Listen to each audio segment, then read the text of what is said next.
Damos la bienvenida a María Fernández de Melo y a Victoria Mendoza de Barros con este trabajo que denominan ¿Qué se mueve en el corazón de la palabra transdisciplinariedad?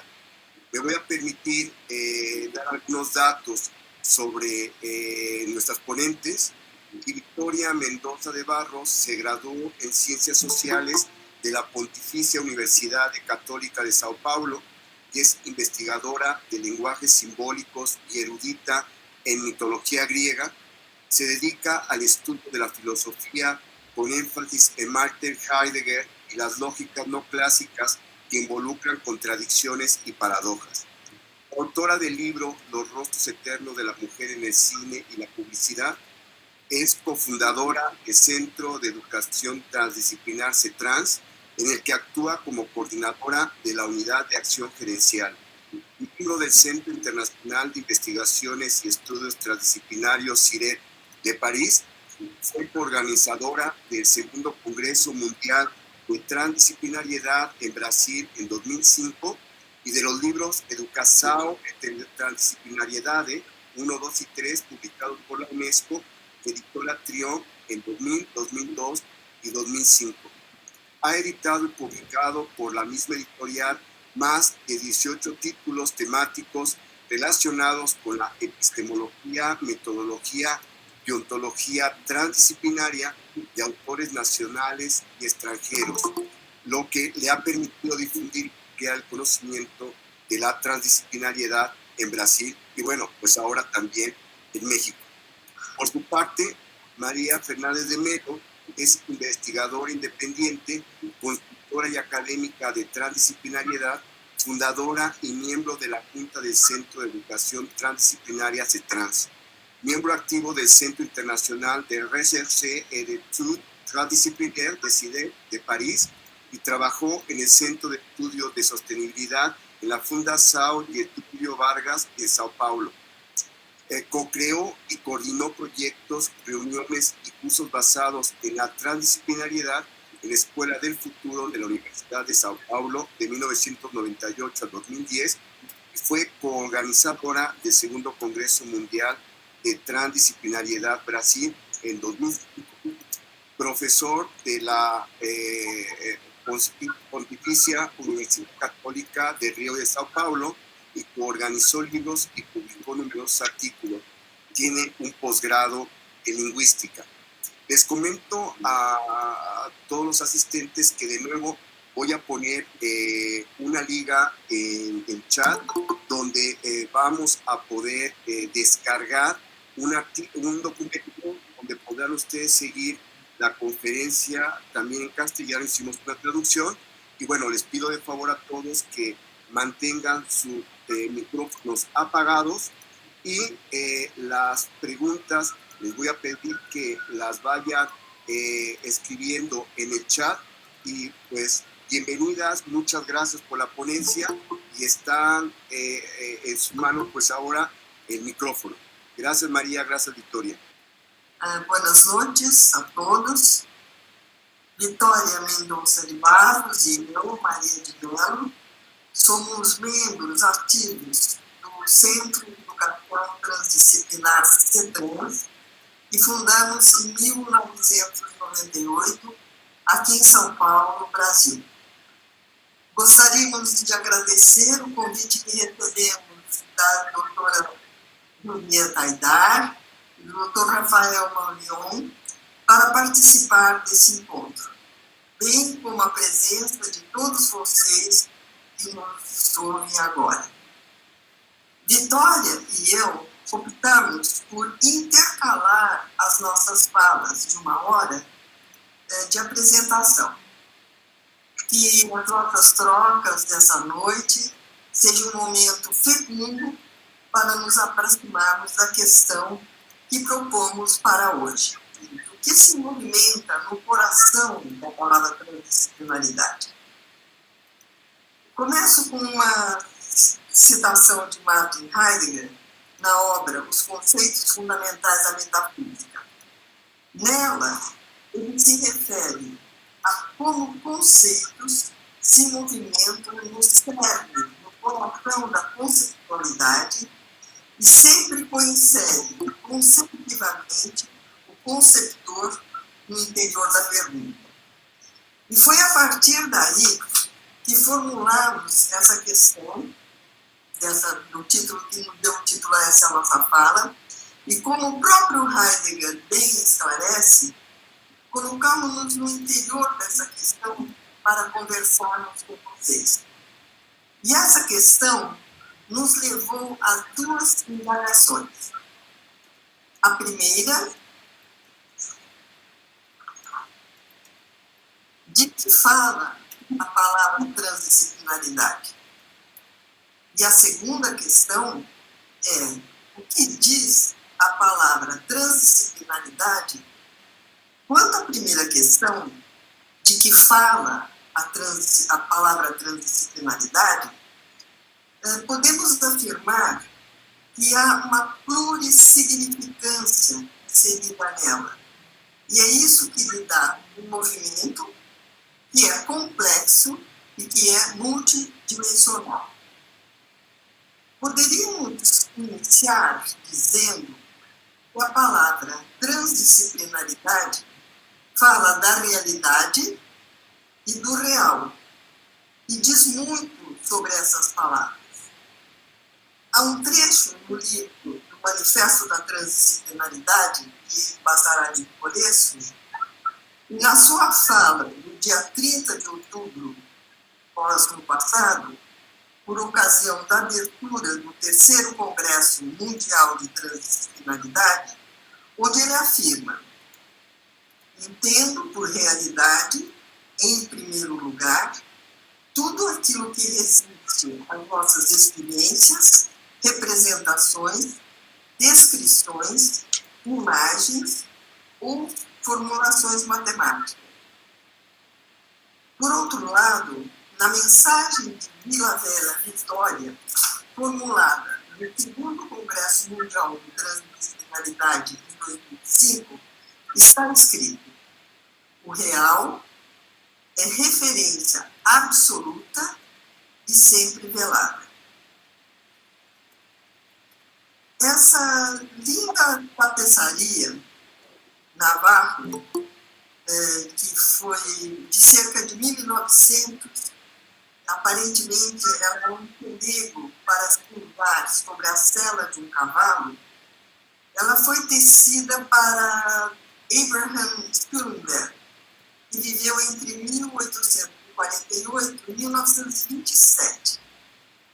Ela, como muitas outras obras criadas desde longa data, expressam a chamada arte objetiva. E aqui fica representado e apresentado de forma muito clara o nosso potencial psíquico e a dinâmica do ser multidimensional, com extrema simplicidade, com uma beleza incrível, com sabedoria e entendimento. E aqui está representado esse movimento de que acabei de falar, que era o real, como se desdobra, esse movimento que se desdobra do real à realidade e vice-versa. E assim acontece na transdisciplinaridade. Explico.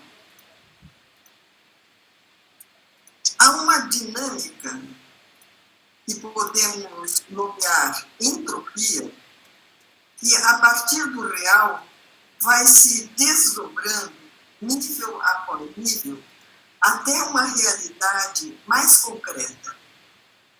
E há também uma dinâmica nomeada por Terry Lindahl, entropia, no Tratado de Harmonics of Unity, da sua autoria, obra já traduzida para o português e para o espanhol, que se movimenta da realidade mais concreta através de sutilizações sucessivas até o que chamamos de real, o abstrato, o inominável, o intangível. Assim se desenha um caminho descendente e um caminho ascendente, ambos acontecendo simultaneamente, o que levou, em dá ao afirmar, nessa concepção, que entropia é igual a entropia, que tudo se dando ao vivo, na existência, na nossa cotidianidade, na época em que estamos lançados, onde coexistem homens em diferentes estados de consciência. O homo hipno, adormecido, o homo vigilante, já no caminho do despertar, e o homo sapiens, aquele desperto. Esse movimento real, realidade real, entropia, é magnificamente relatado nessas palavras de Empédocles. O poder Walter o impele para o mar. O mar o lança em terreno sólido. A terra o lança em raios do sol radiante e o arremessa em redemoinhos de éter. Cada um o recebe do outro, o outro de um outro, e todos o odeiam. Esse é o caminho que eu também estou trilhando, exilado dos deuses e andarilho, colocando minha confiança em louca contenda. Como vemos nesse poema, se por um lado a palavra transdisciplinaridade é recente, por outro lado, o que se movimenta no seu coração é muito antigo, pois faz parte do acervo de conhecimento e sabedoria do Oriente e do Ocidente há séculos. Essa sabedoria e conhecimentos têm sido expressos nas mais variadas formas, seja através das artes, da literatura, da filosofia, das religiões, das cosmologias e cosmogonias, das tradições escritas ou orais. Mas quanto à segunda questão, o que diz a transdisciplinaridade daquilo que fala, podemos avançar um pouco dizendo que ela diz do que está entre, através e além das disciplinas, das pessoas e das coisas. E que, uma vez isso posto, essas próprias palavras nos remetem aos entes, ao ser dos entes, ao ser, à finitude, à infinitude e ao vazio. O entre, através e além do prefixo trans da transdisciplinaridade, nos aproxima de diferentes fenomenologias que se inscrevem em diferentes tipos de realidade, desde aqueles que expressam as realidades macrofísicas até aqueles mais sutis que se expressam no registro mítico, simbólico, anímico e espiritual. Quanto ao prefixo entre, escrevi em 2018, no livro Ações Compositivas, Encontro Catalisador Transdisciplinar, que é evidente que, além do ser biosociocultural racional que somos, enquanto humanos, desvendando nossa humanidade, estamos sempre entre, na terceira margem do rio. Estamos entre o mundo da quantidade e da qualidade, da perda e do ganho, da memória do passado e do futuro, do que herdamos e do legado que deixaremos, do quanto afetamos e somos afetados, do que conhecemos e do que entendemos, do que comunicamos e do que calamos. Estamos entre o racional e a ordem estética, entre Apolo e Dionísio, entre Antígone e Creonte, entre o ôntico e o ontológico, entre o epistemológico e o ontepistemológico, entre a teoria e a prática, entre a existência e a inconsciência, entre o técnico e a adaptação, entre a ignorância e a sabedoria, entre o ordinário e o extraordinário, entre o evidente e o mistério, entre o terror e o maravilhamento. Nós, humanos, viandantes, extraordinariamente seres transdisciplinares, entre o céu e a terra. Quando o prefixo atravessa, podemos dizer que ele abre e atravessa fronteiras. Ele rompe véus de separação, onde informações são perdidas, onde o esquecimento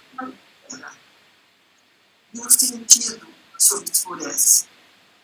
O através nos permite compreender e integrar o diferente, o estrangeiro.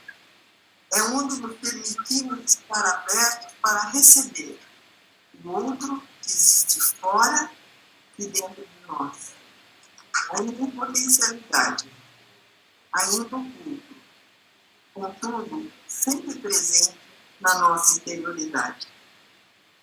O além se inscreve fora do espaço-tempo, fora de nossas referências existenciais, mas se movimenta dentro delas, podendo ser aí experimentado, independente de qualquer subjetividade. Ele é a própria vida em sua essência infinita, irradiação de força de vida, onde o ser eu é. Nele vive o poder que gera mundos e criaturas. Nele, a infinitude, o vazio. Entre, através e além, representa uma jornada desafiadora, da qual bem fala Parmênides em um trecho da Eleia. Éguas que me levam, e quanto lhe alcanço o ímpeto, o cavalo, quando vieram me buscar e levaram rumo a uma via legendária da divindade, que leva o homem que conhece através do vasto, escuro, desconhecido. Mas então, eu te resguardarei daqueles mortais que nada sabem de séculos forjam, pois o desespero em seus peitos é o que guia em frente seus espíritos errantes, enquanto são levados em torpor.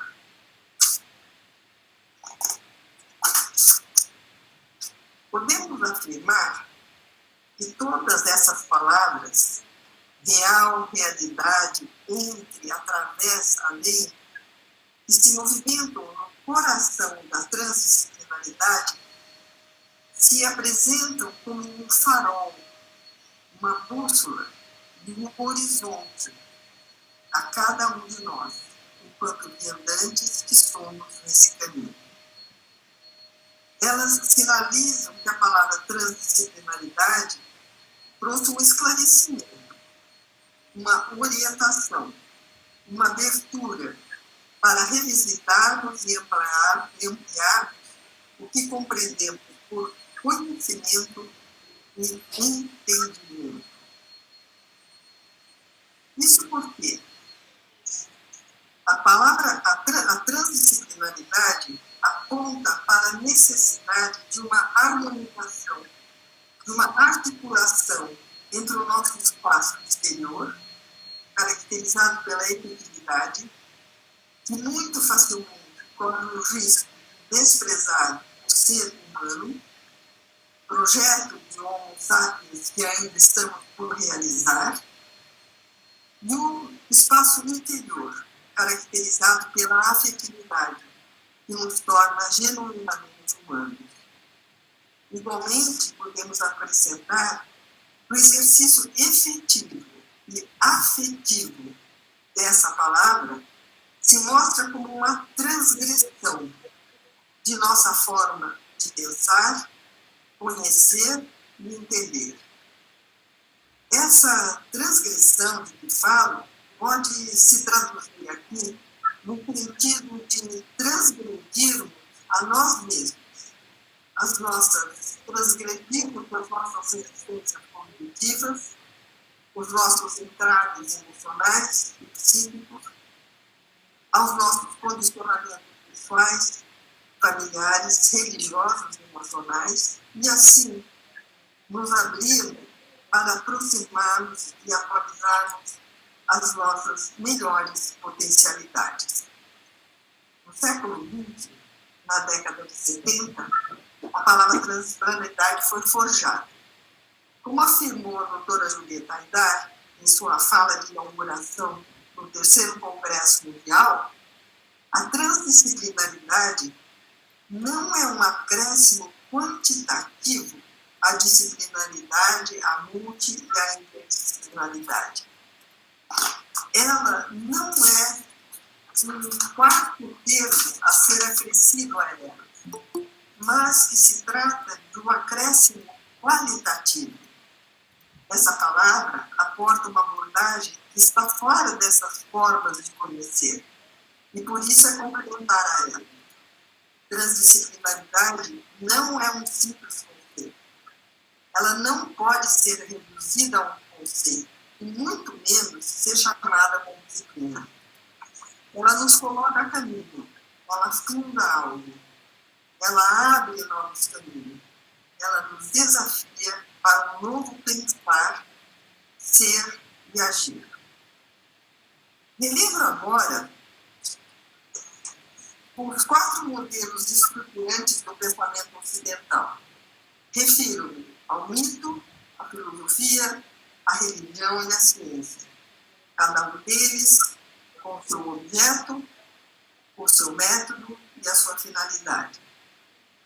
Neles, todo o que constitui o pensamento transdisciplinar pode ser encontrado por presença ou por ausência. Assim, a transdisciplinaridade acontece ao mesmo tempo dentro e fora deles. Com o avanço e o sucesso da ciência moderna, principalmente a partir do século XIX, esses modelos passaram a ser considerados excludentes. Se um, então não o outro.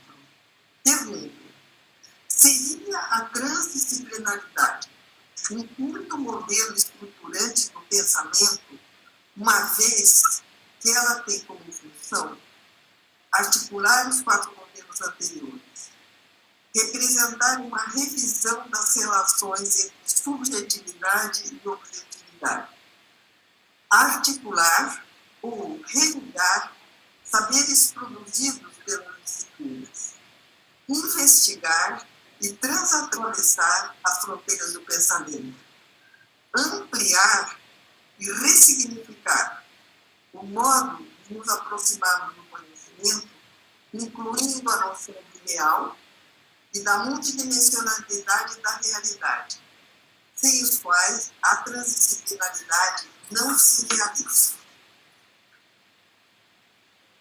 Deixo essa pergunta para a Vitória. Afinal, então, como se constituiu e se constitui a transdisciplinaridade?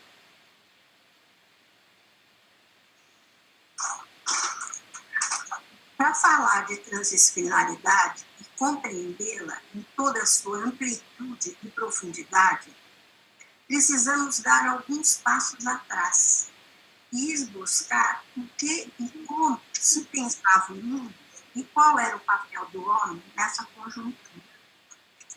A ciência, em meados do século XVII, passou a ser nomeada ciência moderna, ao estabelecer uma ruptura até então nem mesmo imaginada entre o indivíduo conhecedor e a realidade, essa considerada completamente independente daquele que a observava. 3 postulados fundamentais estabeleceram a existência de leis universais de caráter matemático, a descoberta destas leis pela experiência científica e a reprodutibilidade perfeita dos dados experimentais. O resultado disso foi a criação de um paradigma da simplicidade baseada na ideia de progresso sempre crescente. Como ciência fundamental da época, a física clássica se fundamenta no axioma da continuidade, já que a evidência dos fenômenos é dada pelos órgãos dos sentidos e se baseia numa causalidade local, onde todo fenômeno físico é compreendido por um encadeamento contínuo de causas e efeitos que se encontram em pontos infinitamente próximos. A essas ideias veio se juntar a do determinismo, pois as leis da física clássica têm um caráter de previsibilidade, pois são baseadas em relações e equações matemáticas e, portanto, sempre determinadas, configuradas em uma lógica do terceiro excluído. Nesse tipo de conhecimento, prevalece a fé incondicional na razão como única forma possível de conhecer e explorar o mundo. O caminho do pensamento vem nos acompanhando desde os primórdios da história do homem, foi construído a partir de modelos e categorias criadas por pensadores que marcaram nossos modos de conhecer o mundo. Platão e Aristóteles iniciaram o caminho e outros, depois deles, desenvolveram essa trajetória iluminada pelos mesmos princípios que foram se estabelecendo e ganharam força com Descartes e Leibniz e, mais tarde, aperfeiçoada por Kant. Esse caminho, seguido pelos grandes pensadores, teve sua grande linha de força sustentada pela razão como entidade suprema do homem e a crença na certeza da separação entre este e o mundo que o cerca. Esses primados conduziram o modo do nosso conhecer e o conhecer da ciência, considerada o grande receptáculo do saber, que, como modelos a serem seguidos, desenharam nossos conceitos de verdade e de verdadeiro. Foi a partir dessa trajetória do pensar que os conceitos fundamentais da continuidade, causalidade local e determinismo foram construídos e se articularam na dinâmica lógica do terceiro excluído. Esse modelo nos norteou por muito tempo e influenciou desde o início o modo como as ciências físicas foram constituídas. As ciências biológicas, humanas e sociais, por sua vez, herdaram essa mesma epistemologia, metodologia e lógica, simplesmente reproduzindo esse modo de ser, fazer, conhecer. No início do século XX, grandes transformações ocorreram com novas descobertas no campo da física que começaram a modificar a forma de ver o mundo e os fenômenos. O conhecimento tomou um novo.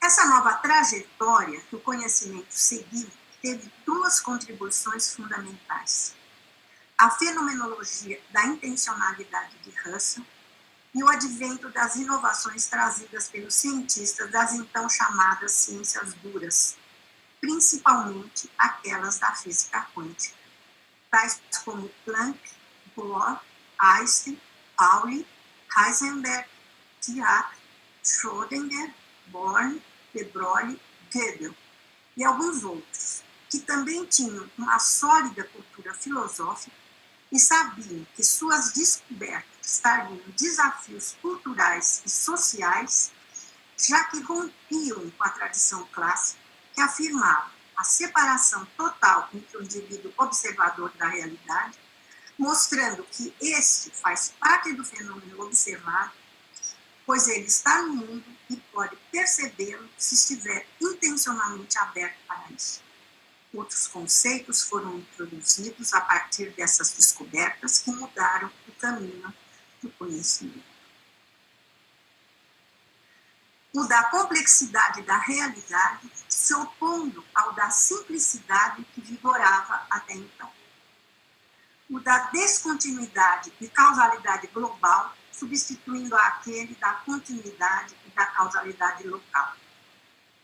E do indeterminismo constitutivo da escala quântica, o que de maneira nenhuma significa acaso ou imprecisão, mostrando que outras formas de comportamento da matéria podem ser possíveis, contradizendo o determinismo vigente.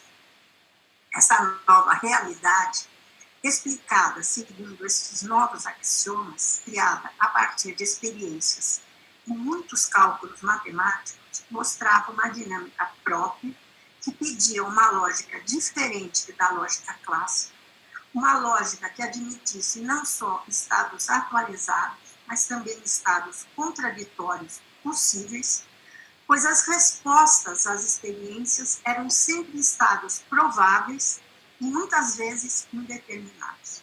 Demonstrou seus 2 teoremas da incompletude em 1931, mostrando que qualquer sistema axiomático não pode ser simultaneamente completo e consistente, e se o sistema é consistente, sua consistência não pode ser provada internamente ao sistema. Essa foi a gota d'água para aqueles que se apoiavam no paradigma da não contradição e da completude dos sistemas, estabelecendo assim um limite para a razão calculativa. Novas formas de pensar e novas lógicas surgiram. A partir dessa nova forma de ver a realidade, onde o sujeito faz parte do fenômeno que observa, como diz Russell na sua fenomenologia, e como experienciaram os cientistas quânticos em laboratório. Estamos mergulhados em uma realidade complexa, onde existe uma teia de fenômenos que interagem entre si e se interpenetram em constante mudança. Fenômenos esses que operam em descontinuidade e se influenciam mutuamente, pois existe um misterioso fator de interação que não se reduz às propriedades dos diferentes indivíduos, mas está presente nas coletividades humanas. As conexões se fazem além das fronteiras locais, o que expande o campo da verdade e da realidade. A transdisciplinaridade surge, então, como uma nova forma de responder a esse desafio de poder dar conta de conhecer e entender esse mundo presente. A compreensão só seria possível se uníssemos o conhecimento, o ser e o agir.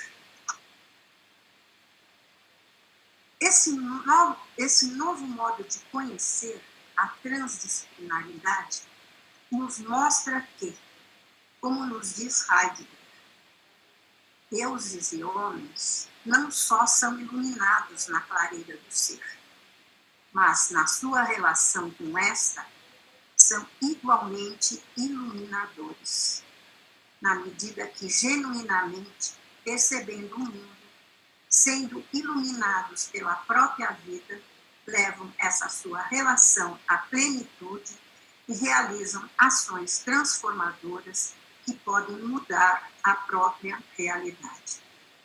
A partir desse novo caminho, inaugurado pelos estudos de muitas mentes transdisciplinares que contribuíram desde há muito para desenvolver essa nova forma de conhecimento, dentre elas destacamos o Basarab Nicolescu, que sistematizou uma metodologia que está assim configurada. A ontologia fundamental transdisciplinar se manifesta através dos níveis de realidade.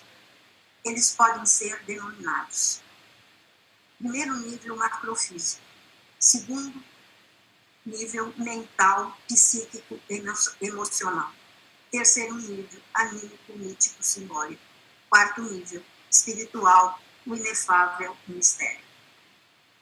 Os níveis de realidade são um conjunto de sistemas invariantes sujeitos a leis próprias, sistemas naturais, ou normas gerais e regras, sistemas sociais. Entre os níveis, existe uma descontinuidade, um véu que os separa.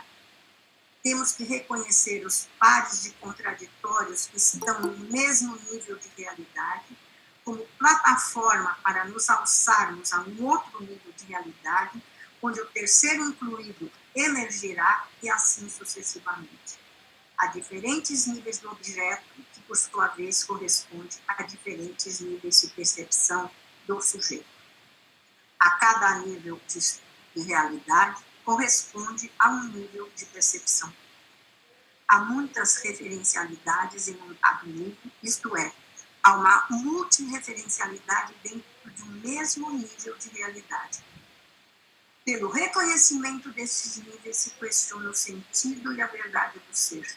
Tornamos-nos viandantes por um mundo qualitativo e multidimensional, bem diverso da evolução quantitativa material, sem jamais deixar de conferir a esta última seu inestimável valor. A epistemologia. A estrutura dos níveis de realidade e dos níveis de percepção é uma estrutura complexa. Cada nível é, porque todos os níveis são como são e existem ao mesmo tempo. Cada nível é sempre incompleto e, por isso, o conhecimento é infinitamente aberto. A epistemologia transdisciplinar se organiza via os conhecimentos aportados pela complexidade. Conceito esse oriundo das descobertas advindas dos estudos dos fenômenos quânticos que reagem à causalidade não local e ao princípio de indeterminação. Alguns conceitos que fazem parte dessa tecelagem: auto-organização, conectividade, incerteza, correlação, emergência, fluxo, potência, imprevisibilidade, ressonância, rizomas, retroalimentação, paradoxo e outros, que mostram como o sistema é aberto e emergente. Através dessa complexidade, é possível ler as conexões que fazem sentido e que sustentam nossas vidas.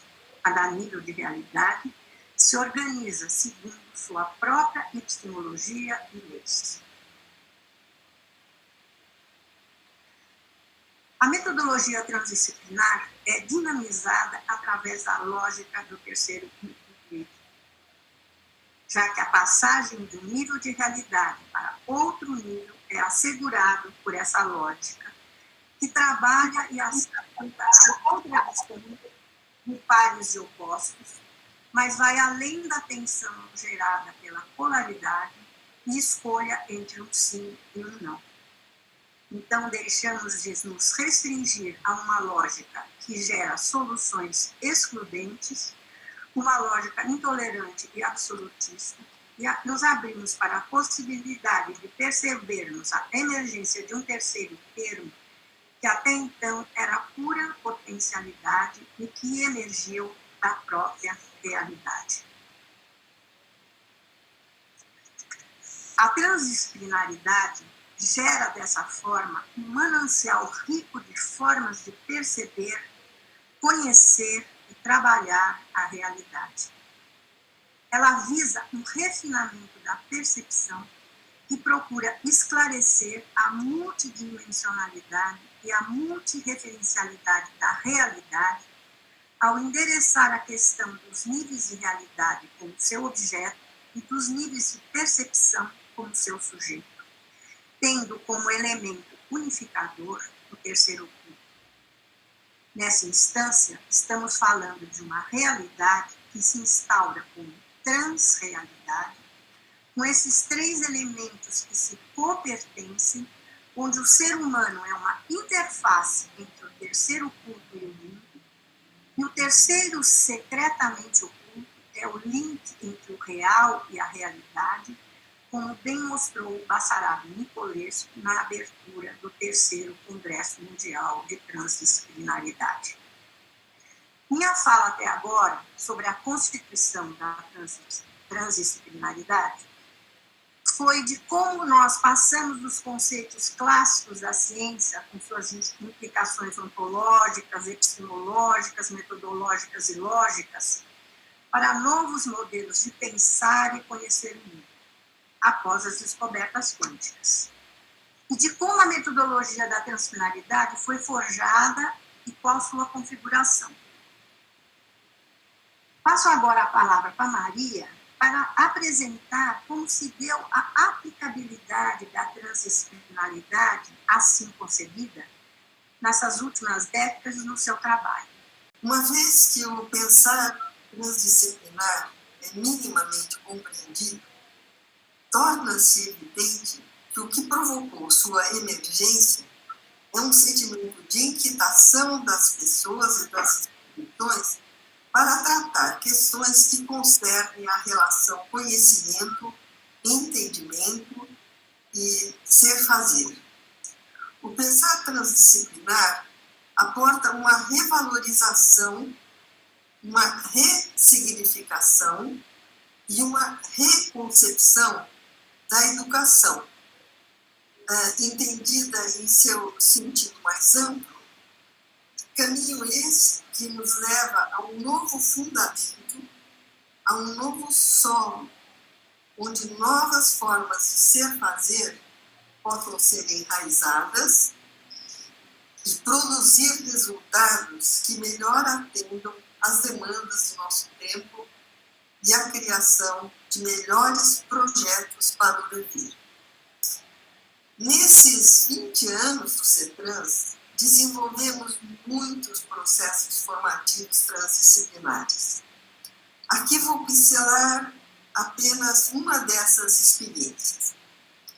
Refiro-me ao projeto Formação Integrada para a Sustentabilidade, FIS, implementado na Fundação Getúlio Vargas, do Estado de São Paulo, uma das escolas de administração de empresas mais renomadas em nosso país.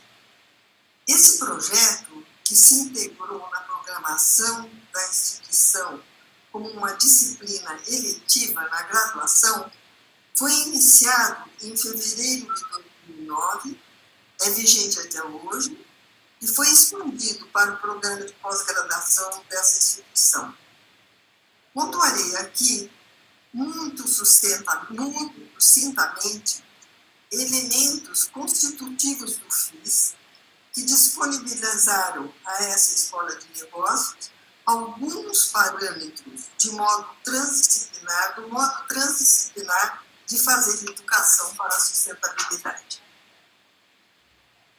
A noção de momentos de prática e a noção de práticas de momento foi essencial para a experiência transdisciplinar contida nesse projeto, como se esclarecerá no decorrer de minha fala. O FIS, do qual participei como orientadora transdisciplinar, foi pensado, concebido e organizado e implementado por pessoas que formaram uma equipe que se dispôs a fazer um processo formativo transdisciplinar e intenso delas mesmas durante todo o tempo que trabalharam juntas. E isso foi essencial para os excelentes resultados obtidos. Nossa equipe definiu toda a dinâmica do FIS, desde a seleção dos alunos até a coavaliação final, seria um processo coformativo transdisciplinar. E como isso aconteceu? O FIS era oferecido a 22 alunos, em média, dos cursos de administração pública, administração privada e direito, que frequentavam entre o 3º e o 8º período. Isso promoveu uma troca fértil entre eles, uma oportunidade de lidar com o diferente. A seleção dos candidatos se dava em 3 etapas e passou a ser denominada por seleção. Não apenas a equipe escolhia os alunos, mas os alunos decidiam se era seu momento de participar de uma eletiva tão fora da caixa, como diziam, e com tantas atividades e demandas. A co-seleção 1 era virtual e tinha um formato discursivo. E o objetivo era caracterizar o perfil do aluno e o perfil do FIS. A seleção 2, em fórum presencial, que reproduzia o formato da eletiva FIS, tinha como propósito perceber a atuação e a criatividade do aluno em ambiente coletivo e do aluno decidir se esse era o tipo de interação na qual gostaria de se engajar. A seleção 3, final, era quantitativa e visava constituir um grupo o mais heterogêneo possível, que congregasse alunos de diferentes segmentos sociais, etnias, opção sexual, com experiência de estudos no exterior ou não, residentes em São Paulo ou vindo do interior, com facilidade e dificuldade de expressão, com performance fraca, média ou brilhante nos cursos que frequentavam, entre outros critérios.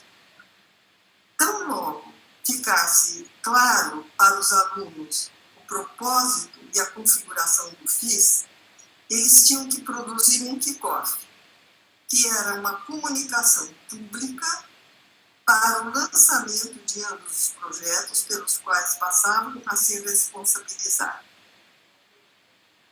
As ações formativas do FIS articulavam o mundo exterior e interior, e isso se concretizava através da elaboração de 2 projetos, o projeto referência e o projeto de si mesmo. O projeto referência, desenvolvido em conjunto pelos alunos, constituía uma prestação de serviço a um parceiro cliente real e à sociedade. Com forte vertente experiencial, esse projeto tinha foco e aplicação de prática dos conhecimentos de administração relevantes para a sustentabilidade. Ele era demandado por um cliente parceiro e visava propor recomendações e soluções para um desafio vigente em sua organização. Além de responder à demanda específica do cliente, o resultado desse projeto era um bem público. O projeto de si mesmo visava trabalhar a emergência do sujeito. Ele se realizava a partir de atividades autorreflexivas, experienciais e interpretativas e propiciava ao aluno um contato consigo mesmo e uma descoberta de dimensões de sua interioridade. Ele procurava articular práticas cotidianas, pessoais, na interação consigo mesmo, com o diferente e com momentos de silêncio. O impacto desse projeto para o aluno e para o grupo era incalculável, pois ele proporcionava questionamentos existenciais, refinamento de percepção de si mesmo e do outro e a ressignificação de atitudes e relações. A microimersão era uma viagem de 3 dias, visava o aprofundamento reflexivo e crítico de ambos os projetos e também autocrítico. A macroimersão, viagem de campo de 1 semana, promovia o contato direto com o foco do projeto referência, exploração da realidade tal como se apresentava aos diferentes atores e a descoberta para o aluno de um Brasil distante de sua realidade.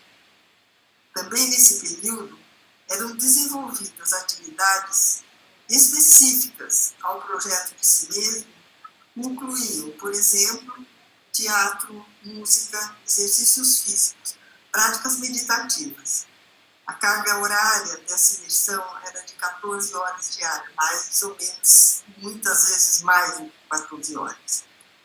Vale lembrar que também faziam parte do FIS atividades presenciais semanais, desenvolvidas em sala de aula, que seguiam uma arquitetura formulada para cada encontro e eram pautadas pelos itens ideia axial, sensibilização, foco conformativo, constituído por fundamentação, conteúdo, metodologia, prática e produto, retorno reflexivo e algo super importante que se dava no fim de cada encontro em cada aula, que era a leitura do processo grupal, enquanto emergentes relacionais dinâmicos e emergentes temáticos.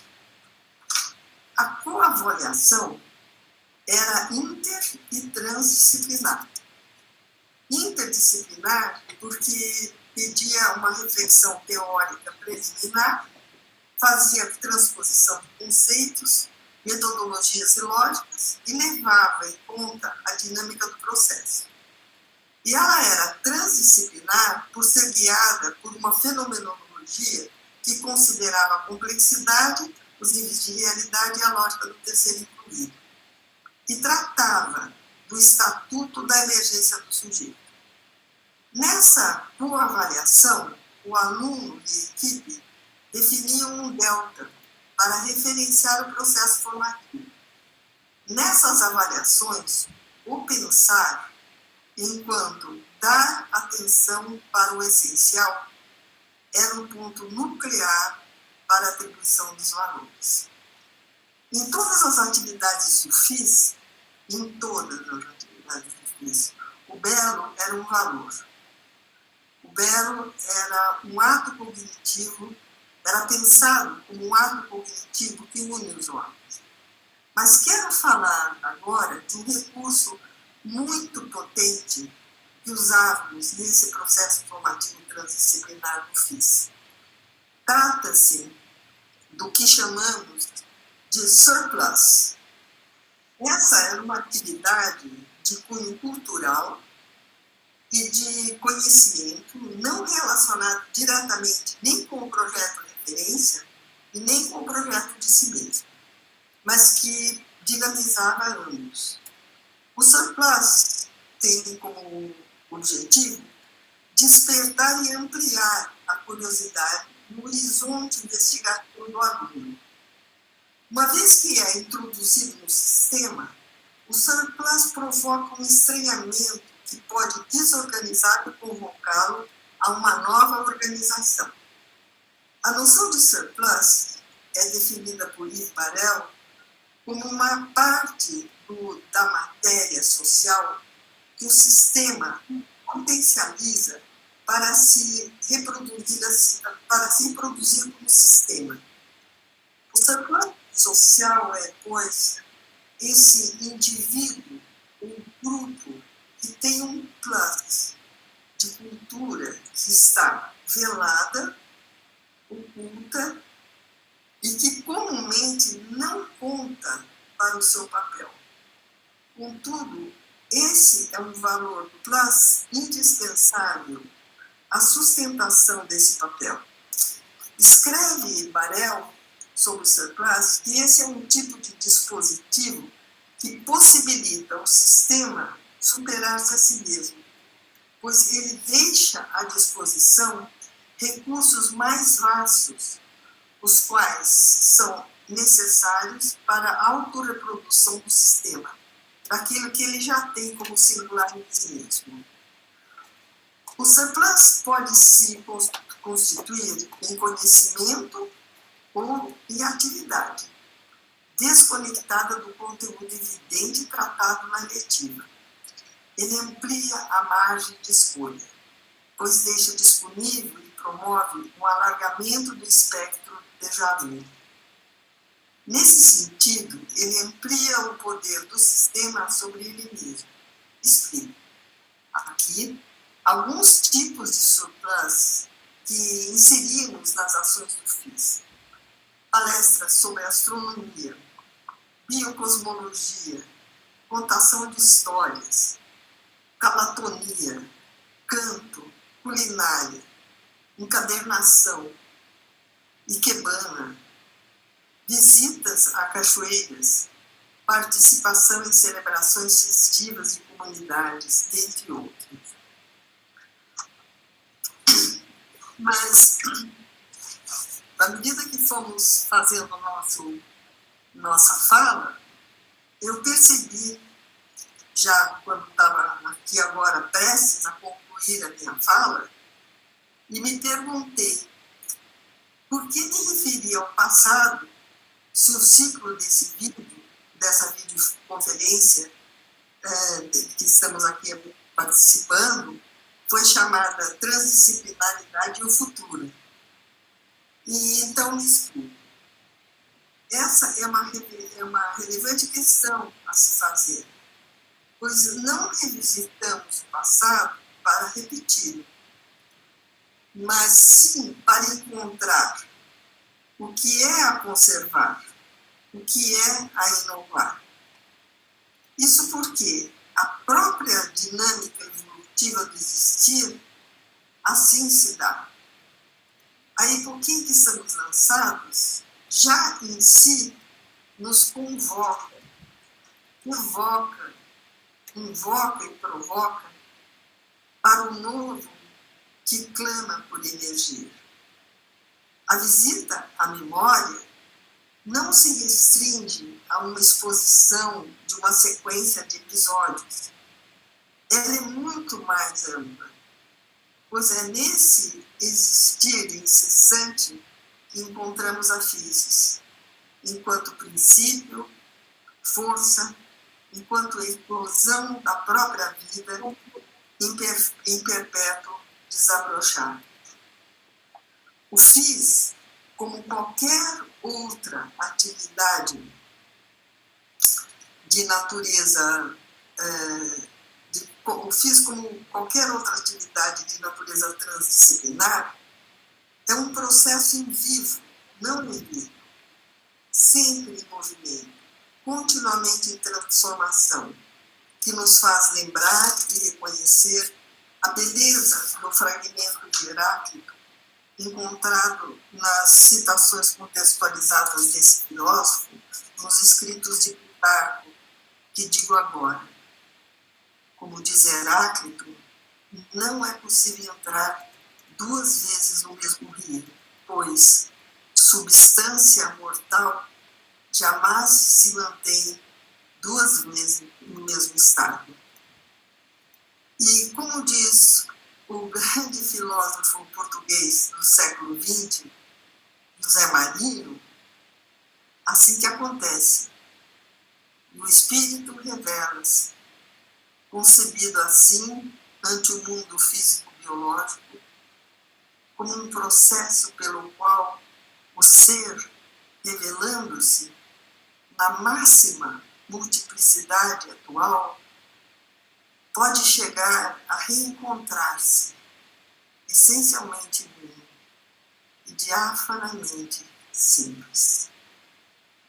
Encerro minha fala e passo a palavra à Vitória. Muitas graças.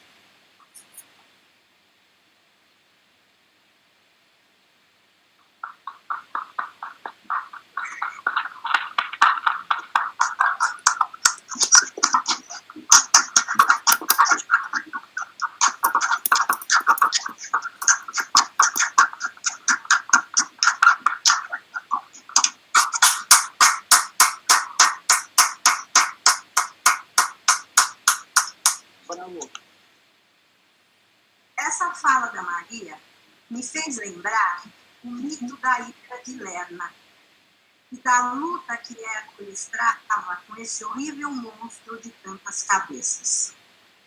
Nesse segundo trabalho, nosso herói nos coloca a questão do que conservar e do que cortar.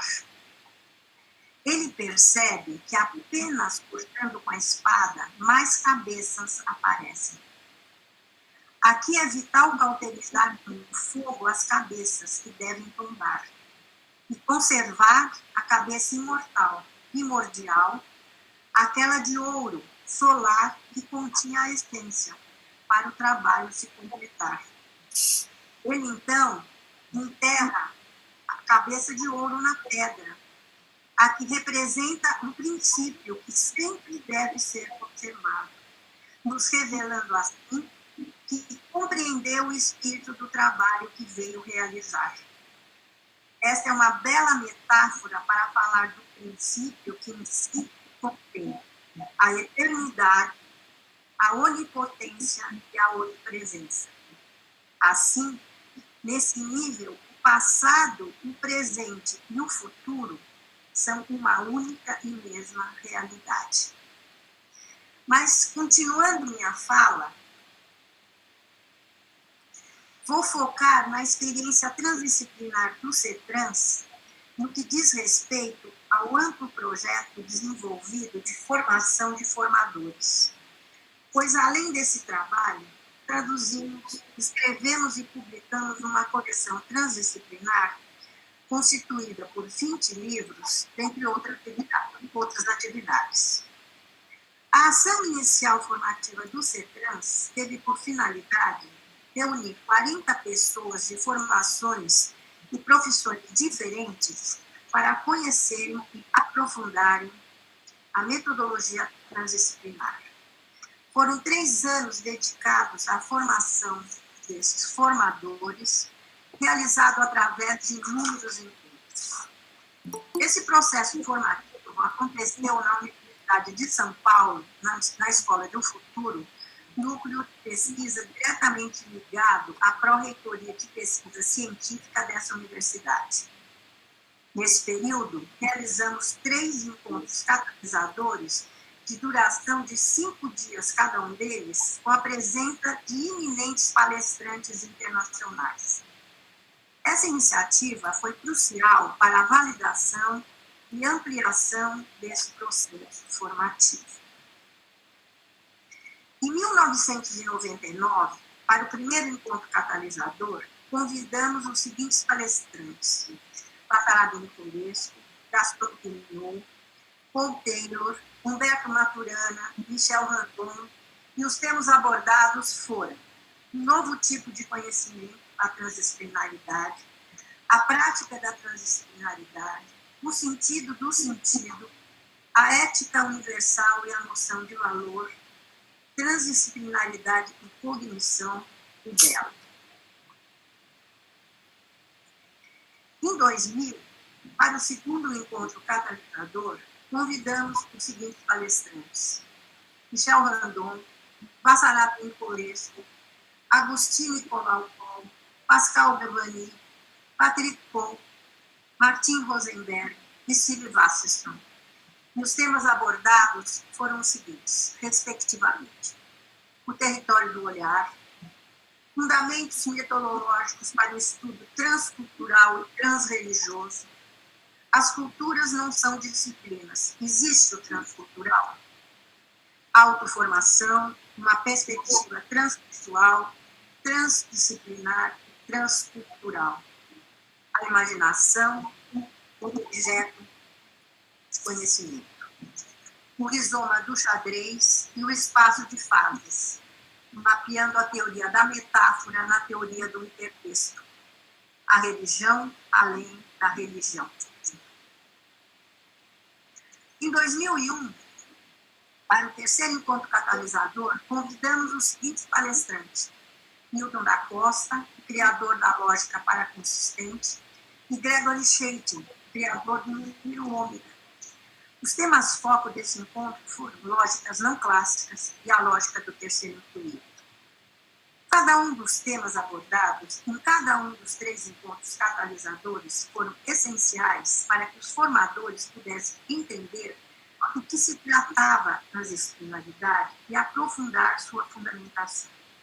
Sem isso, a aplicação da transdisciplinaridade nos campos profissionais que exerciam não aconteceria com devido rigor transdisciplinar.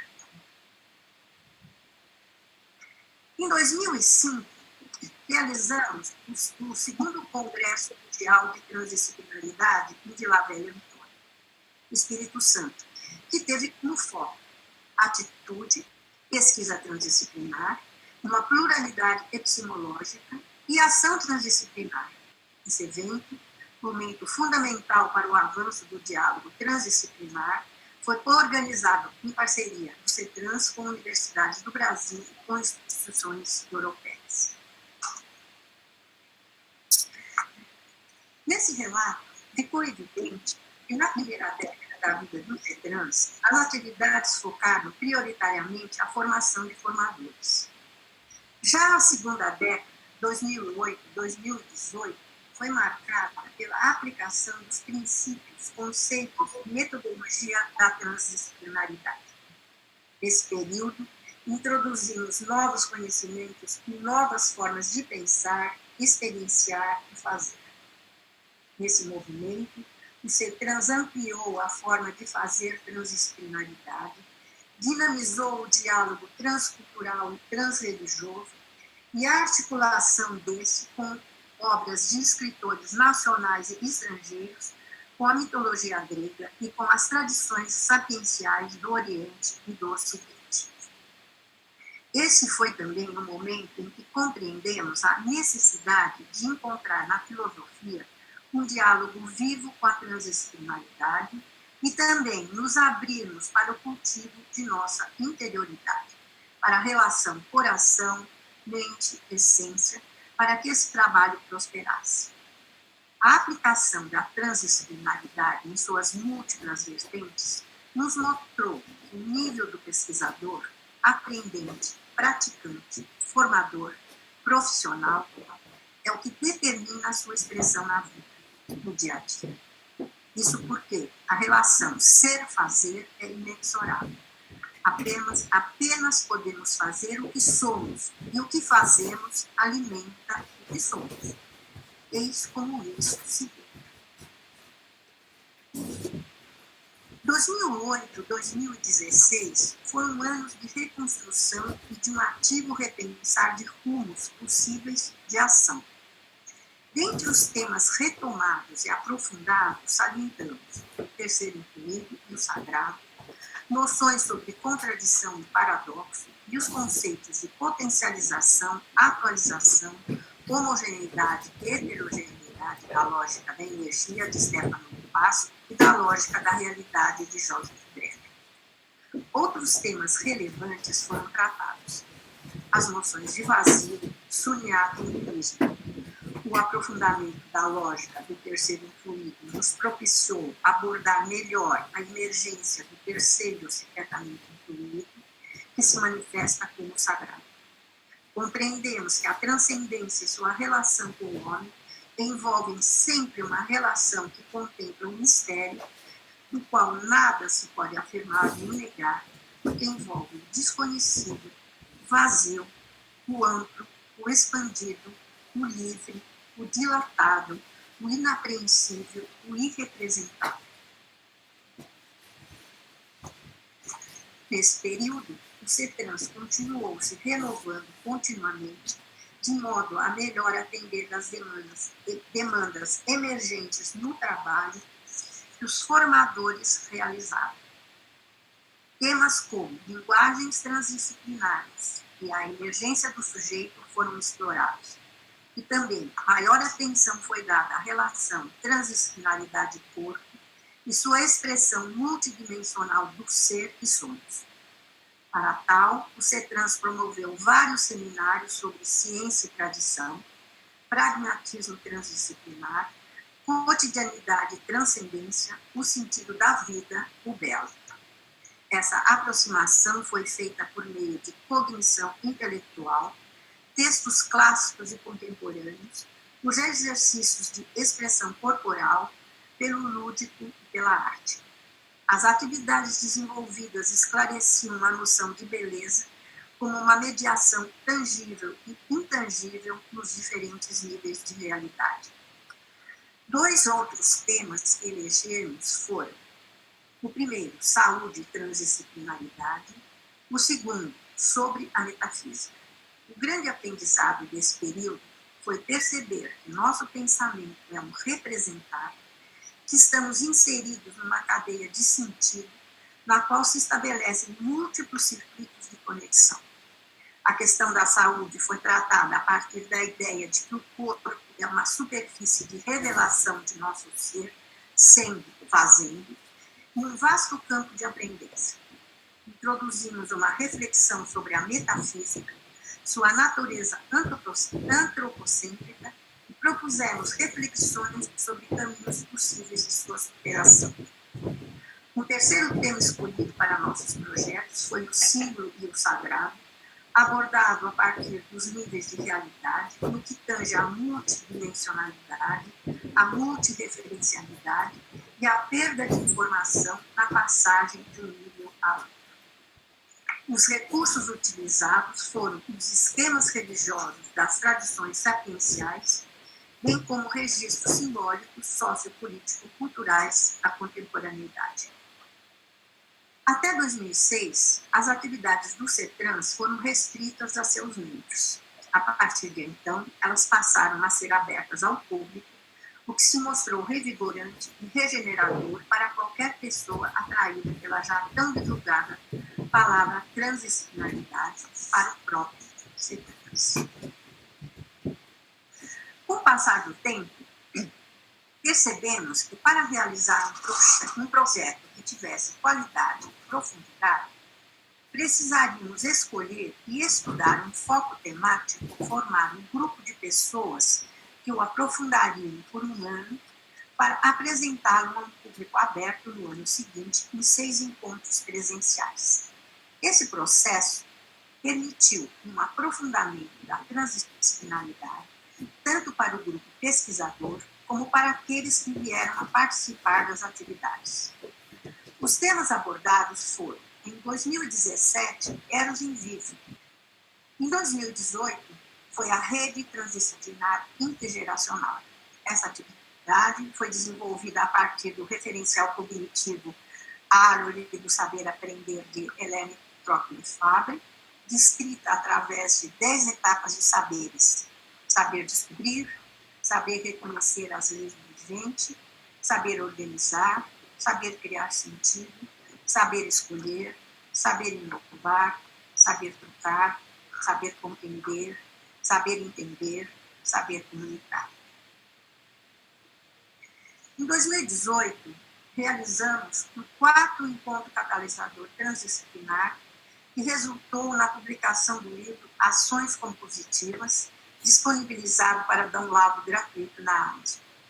Os temas tratados foram transdisciplinaridade, que é chamado pensar, pensamento chinês, a busca da harmonia dos diferentes, conversando sobre pedagogia transdisciplinar em um caminho no campo com Heidegger, Zise, Nicolesco e Foucault, pesquisa e ensino de astrobiologia, um empreendimento transdisciplinar, transdisciplinaridade e transmetodologia, transdisciplinaridade, resistências cognitivas em níveis de realidade, e, por último, terceiro incluído, e os buracos do coelho, transdisciplinaridade e a realização das potencialidades pessoais. Em 2019, o foco do trabalho do CETRANS foi ser transdisciplinar, para o qual realizamos laboratórios transdisciplinares. Fazia parte desse programa atividade corporal e sensível, seguida de interpretação de texto, reflexão sobre sua aplicabilidade, escuta sensível e prática de momentos, além de um retorno reflexivo. Um farto café da manhã oferecido aos participantes a cada encontro se tornou um momento de convivência, trocas espontâneas e fertilização cruzada do que estava sendo abordado. Desse modo, desde 98, através das inúmeras ações aqui listadas, as palavras que se movimentam no coração da transdisciplinaridade, real e realidade, entre, através e além, ente e ser, ser dos entes, finitude, infinitude e vazio, citado por Maria no início da nossa conversa, passaram da potencialização para a semipotencialização, das semi-atualizações para atualização e nos diz no passo, no que concerne o ser, conhecer, fazer transdisciplinar. O que fala a transdisciplinaridade? O que diz a transdisciplinaridade daquilo que fala? Melhor que todas as narrativas, deixamos aqui expresso nossa compreensão e sentimento na linguagem poética das palavras de Jean Piaget.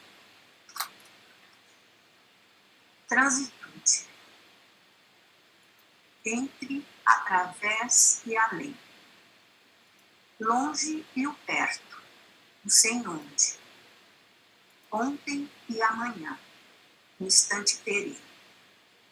O movimento e o eixo, a dança. Entre, através e além.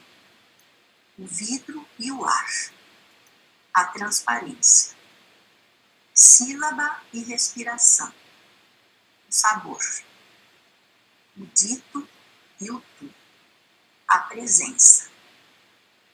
Entre, através e além. Vazio e cheio, cumplicidade. A ânfora e a argila, uma mão. Ser, o tudo e o nada, o sentido. Muito obrigada.